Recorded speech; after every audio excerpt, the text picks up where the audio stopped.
بسم اللہ الرحمن الرحیم ان فی ذالک لآیۃ لکم ان کنتم مؤمنین۔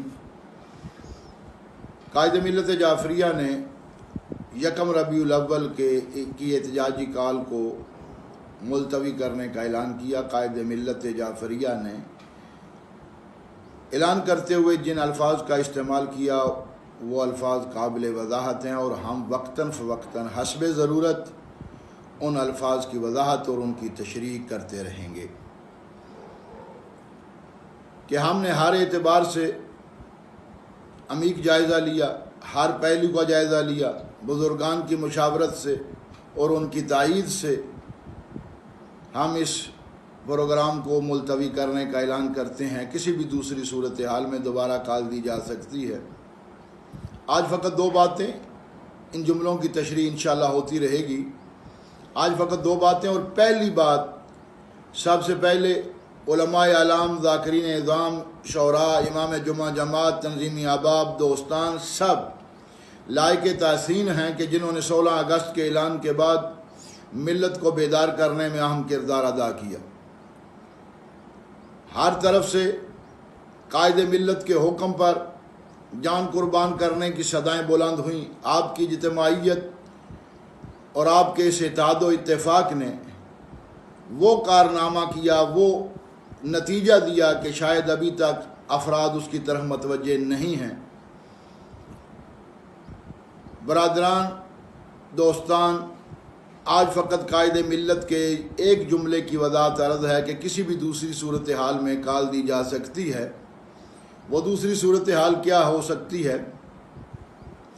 آپ کی اجتماعیت اور اتفاق نے جو نتیجہ دیا، میں اسے اپنے لفظوں میں یوں عرض کر سکتا ہوں کہ اس بل پر 4 مرکزی اعتراض تھے، باقی اعتراضات کے علاوہ 4 بڑے اعتراض تھے جو بل اسمبلی سے پاس ہوا۔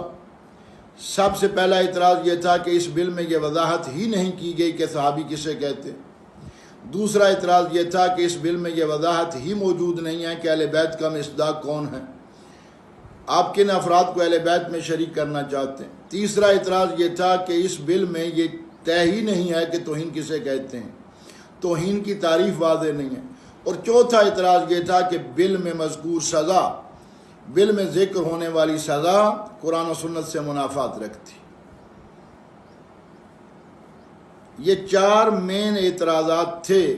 قائد ملت نے فرمایا کسی بھی دوسری صورتحال میں دوبارہ کال دی جا سکتی ہے، تو میں پورے وثوق اور یقین سے یہ بات کہہ رہا ہوں کہ یہ بل اولاً تو اسمبلی میں کسی بھی اسمبلی میں دوبارہ سر نہ اٹھا سکے گا۔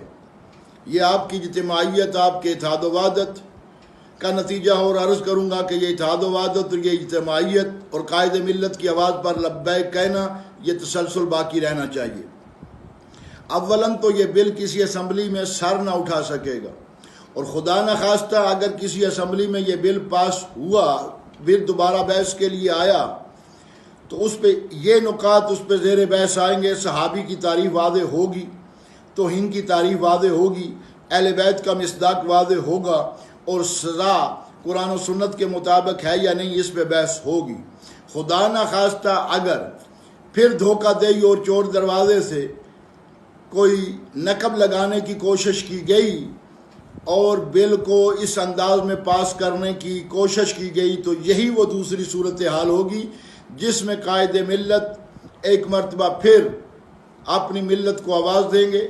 ہمیں یقین ہے کہ جس انداز سے 16 اگست کے قائد ملت کے اعلان پر ملت نے بیک زبان ہو کے کہا کہ قائد ملت کی آواز پر جان بھی قربان ہے، قائد ملت نے دوسری صورتحال میں اگر اعلان کیا تو نتیجہ انشاءاللہ پھر یہی ہوگا۔ وما علیہ۔